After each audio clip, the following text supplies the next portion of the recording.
আগে দুনিয়া থেকে বিদায় নিয়েছে, এখন কি আমার মা বাবার সাথে সদ আচরণ করতে পারবো? আমরা কি মা বাবার সাথে সুন্দর আচরণ করতে পারবো? মা বাবার জন্য কোনো কিছু করতে পারবো? কারণ এখন মা বাবা তো কবর জগতে চলে গেছে, এখন তো আর কিছু করা যাবে।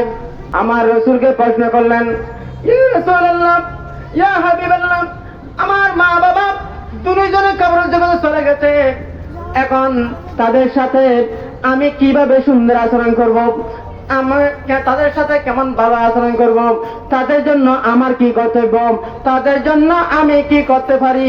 আমার রাসূল বলতেছেন, এ আমার উম্মত, এ আমার সাহাবা, তুমি তোমার মা বাবা দুনিয়া থেকে চলে যাওয়ার পরেও তাদের জন্য ভালো কাজ করার জন্য, তাদের সেবা করার জন্য আল্লাহ তাআলা 7টা অপশন রেখে দিয়েছেন। উচ্চ আওয়াজে বলেন সুবহানাল্লাহ। ও পৃথিবীর মানুষ, যাদের মা বাবা কবরের জগতে চলে গেছে, তারা মন ক্ষুণ্ণ করিও না, তোমরা পেরেশানিত হইও না। তোমাদের মা বাবা যখন কবরে চলে গেছে, তোমরা মা বাবার সেবা শুশ্রূষা করতে পারতেছো না, আসান জানিও না। তোমাদের জন্য মা বাবা কবরে গেলেও মা বাবার জন্য সেবা শুশ্রূষা করার জন্য আল্লাহ তাআলা পৃথিবীতে তোমাদের জন্য 7টা জায়গা রেখে দিয়েছেন, 7টা জিনিস ব্যবস্থা করে দিয়েছেন, 7টা জিনিস তোমাদের জন্য রেখে গেছেন। উচ্চ আওয়াজে বলেন সুবহানাল্লাহ। তোমার মা বাবা কবরে চলে গেলেও তোমার জন্য 7টা অপশন আল্লাহ রেখে দিয়েছেন।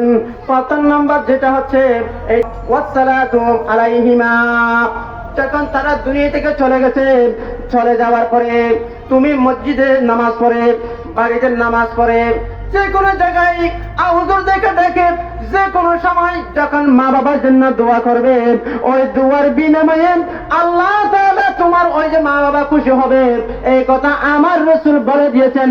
উচ্চ আওয়াজে বলেন সুবহানাল্লাহ। এই জন্য আমাদের বাড়ির মধ্যে অনেক সময় দেখা যায় হুজুরকে নিয়ে কোরআন তেলাওয়াত করায়, মাহফিল করায়, বিভিন্ন ভালো কাজ করে, বলে যে আমার মার জন্য, আমার বাবার জন্য একটু দোয়া করিও। সে কথা বলে কিনা?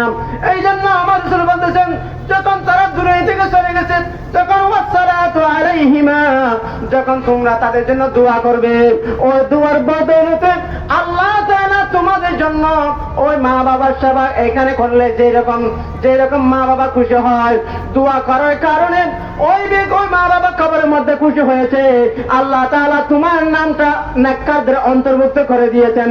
উচ্চ আওয়াজে বলেন সুবহানাল্লাহ।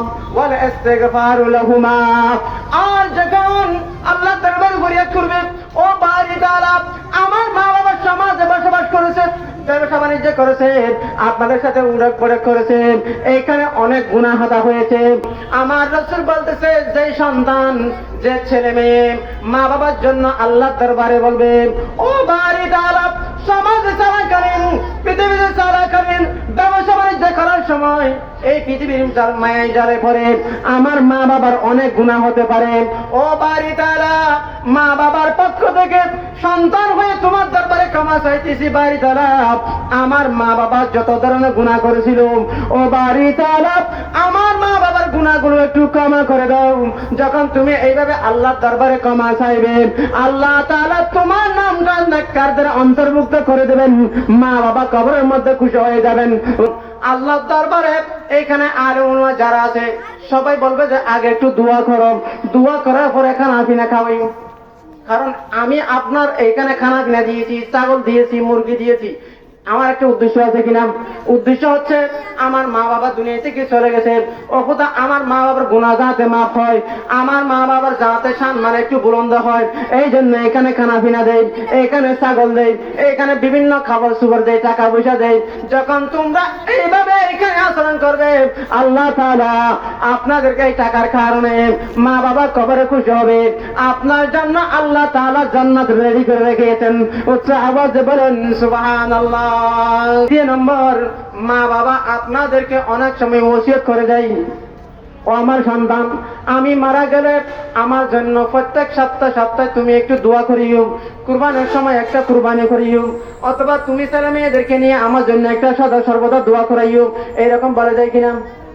বলে।